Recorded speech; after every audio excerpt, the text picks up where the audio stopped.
hancurkan, woi! Woi, bawang! Maju, bawang! Maju, maju, maju, maju, maju! Peringatan kepada rezim hari ini, hati-hati dengan rakyat. Kalau rakyat sudah marah, jangan pernah salahkan rakyat. Tapi salahkanlah penguasa yang tidak pernah mendengarkan apa yang menjadi aspirasi rakyat. Kami menyampaikan sikap seluruh rakyat yang melawan hari ini bahwa rezim Jokowi Amin anti terhadap rakyat, bahwa rezim Jokowi Amin sangat tidak berpihak dan tidak mendengarkan aspirasi rakyat. Kami akan pastikan kami tidak akan berhenti aksi di malam ini, tapi akan kami terus melakukan konsolidasi perlawanan di berbagai macam kota dan daerah. Untuk aksi se-Jabodetabek akan dipusatkan di Istana. Untuk di Istana, aksi akan diikuti kurang lebih 5.000 sampai dengan 7.000 orang se-Jabodetabek. Karena hari ini negara dari mulai presiden sampai kemudian DPR RI sampai kemudian DPRD dan perangkat-perangkat negara adalah boneka oligarki. Kawan-kawan, betapa lemahnya negara ini. Saya mau sampaikan data. Hari ini kita yang mencita-citakan negara sejahtera, negara welfare state, negara kesejahteraan, nggak akan pernah terwujud kalau DPR-nya dan presiden dan menteri-menterinya adalah boneka. Memang, karena itu mahasiswa betul di end game itu memang sedang terjadi. Bukan karena voluntarisme kita, tetapi faktor-faktor sosiologi bergerombol untuk memastikan bahwa Indonesia sedang berada di ujung kehancuran. Itu sekarang pilihannya mau dicegah nggak kehancuran itu. Kita udah berupaya 1 tahun nggak bisa, jadi biarin aja. Logikanya begitu sebetulnya. Kita mesti katakan bahwa kepemimpinan hari ini kepemimpinan yang tidak dituntun oleh pikiran. Dia nggak ngerti apa yang sedang terjadi. Kami bukan maling, kami bukan penjahat, kami bukan perampok, tapi kami menyampaikan apa yang menjadi aspirasi, apa yang menjadi penderitaan, apa yang menjadi kesengsaraan, apa yang dialami oleh rakyat adalah pemiskinan secara struktural, termasuk bagaimana terus menggerus kesejahteraan rakyat. Mandat dari konstitusi negara adalah rakyat harus disejahterakan, rakyat harus diberikan keadilan, rakyat harus diberikan kesetaraan, rakyat harus dimakmurkan. Tapi sampai detik ini tidak ada yang kita rasakan itu.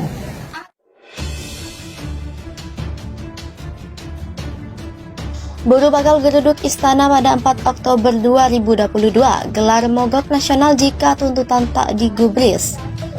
Partai Buruh, Konfederasi, Serikat Buruh, dan elemen kelas pekerja lainnya akan menggeruduk Istana Negara Jakarta pada 4 Oktober 2022. Sebanyak 7.000 buruh ditargetkan bakal turun ke jalan menuntut pemerintah menurunkan harga BBM. Dalam aksi itu, Aliansi Buruh tetap membawa tuntutan yang sama, yakni turunkan harga BBM, menolak Omnibus Law UU Cipta Kerja, dan meminta pemerintah menaikkan upah minimum 2023 sebesar 13%. Aksi dan tuntutan yang sama juga akan digelar secara nasional dan serempak di 34 provinsi. Menurut Partai Buruh, harga minyak dunia sudah turun, sehingga tak ada alasan pemerintah tetap mempertahankan kenaikan harga BBM. Sementara, upah minimum sudah tidak naik selama 3 tahun. Said Iqbal mengatakan jika tuntutan aksi 4 Oktober tak digubris pemerintah, maka dipastikan pada November atau awal Desember 2022 akan terjadi aksi mogok nasional yang diikuti 3-5 juta buruh, mulai dari petani, pengemudi, sopir, dan kelas pekerja lain.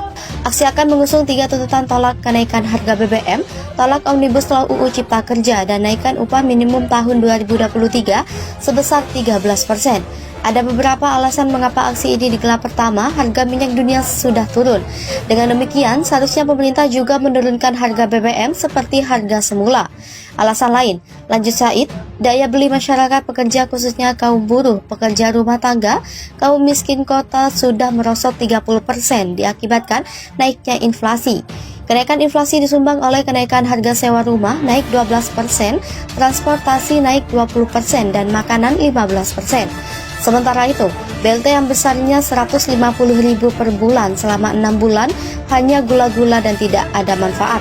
Yang disebut BLT sebagai bantalan itu hanya menggarami air laut menjadi sia-sia. Di beberapa negara dengan RON BBM yang lebih baik dibandingkan Pertalite dan solar bersubsidi bisa menjual lebih murah. Said Iqbal menilai biang keladi mulai semua ini adalah monopoli pengelolaan BBM dan yang tidak transparan, sehingga ada perusahaan yang menjual harga lebih murah didesak.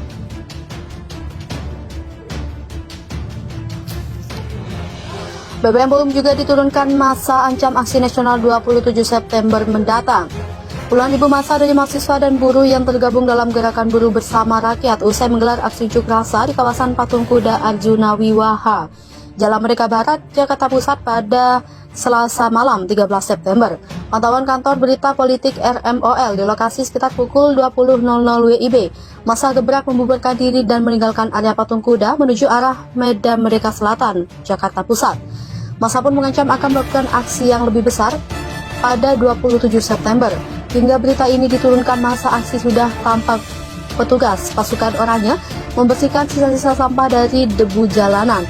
Gubernur Bengkulu Rohidin Mersya nongkrong bareng mahasiswa pengunjuk rasa. Demo BBM naik di Patung Kuda malah ricuh. Masa demonstrasi menolak kenaikan harga BBM di kawasan Patung Kuda, Jakarta Pusat sempat ricuh dengan pihak kepolisian. Saat kericuhan terjadi, masa demo tolak BBM naik itu terlihat menyalakan flare di lokasi. Masa pendemo sempat enggan membubarkan diri hingga pukul 20.00 WIB Selasa 13 September 2022. Padahal batas waktu demonstrasi yang diizinkan hanya sampai pukul 18.00 WIB. Sekalipun begitu, pihak kepolisian tetap tenang tanpa terpancing massa yang melemparkan flare ke arah aparat yang berjaga-jaga. Sementara demo tolak kenaikan harga BBM di Patung Kuda sempat ricuh. Gubernur Provinsi Bengkulu Rohidin Mersya malah nongkrong bareng mahasiswa unjuk rasa yang mengepung gedung DPR. Demonstrasi menolak harga BBM naik di Patung Kuda, Jakarta Pusat sempat memanas. Massa menarik kawat berduri, membakar water barrier hingga melempar botol ke aparat. Dari pantauan wartawan yang bertugas di lapangan, peristiwa itu terjadi sekitar pukul 17.39 WIB. Massa mendadak menarik kawat berduri yang terpasang melintang di sekitar lokasi aksi. Kawat berduri yang awalnya terpasang di bawah JPO ditarik sekitar 20 meter. Tak hanya menarik kawat berduri, mereka juga merobohkan barir dan melempar botol ke arah polisi yang mengawal demonstrasi. Hingga selepas pukul 19.00 WIB, massa masih bertahan. Pendemo tampak menyalakan flare lalu melemparkannya ke arah polisi. Polisi tampak menghindari lemparan flare itu. Ada juga lemparan botol plastik dari arah massa ke arah polisi. Massa juga terus meminta brigade dibuka.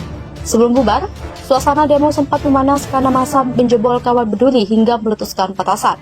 Massa yang terdiri atas mahasiswa dan buruh itu membubarkan diri pada pukul 20.00 WIB.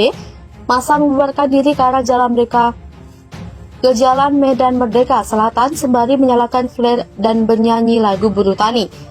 Terlihat para petugas kepolisian memadamkan beberapa titik api yang dibuat massa sebelum membubarkan diri. Massa diketahui membakar barirkan hingga ban. Sementara itu, Polda Metro Jaya memastikan demo berakhir kondusif.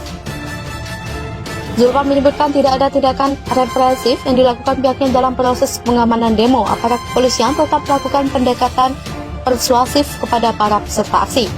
Kata Zulpan, tidak ada polisi yang terluka, masa aksi pun tidak ada yang diamankan dari jalannya demo hari ini. Sementara demo tolak harga BBM naik di Patung Kuda ricuh, Gubernur Bengkulu Rohidin Mersya bersama 19 anggota DPRD Provinsi Bengkulu turun ke jalan menemui ribuan massa aksi pada Selasa 13 September 2022. Ribuan massa aksi terdiri dari berbagai organisasi kemahasiswaan dan kepemudaan seperti HMI, PMII, GMKI, BEM, PMKRI. Sembari nongkrong bareng Gubernur Bengkulu kemudian berdiskusi dengan massa aksi. Dia menerima dan menampung seluruh aspirasi massa. Hanya saja seluruh keputusan tak dapat diambil secara sepihak, melainkan berada di tangan pemerintah pusat. Rohidin mengatakan dia tidak bisa menghadirkan semua atau sebanyak 45 anggota dewan untuk menemui massa. Namun dengan anggota dewan yang menjumpai mahasiswa pengunjuk rasa sudah cukup untuk mewakili. Rohidin sangat mengapresiasi massa aksi yang tetap semangat untuk mewakili seluruh rakyat. Selain itu, massa menuntut lembaga pemerintah terkait untuk menangkap dan menindak tegas migas. mendesak pemerintah bertanggung jawab penuh atas kebocoran BBM subsidi dan menuntut Wakil Rakyat Provinsi Bengkulu bertanggung jawab atas penderitaan rakyat.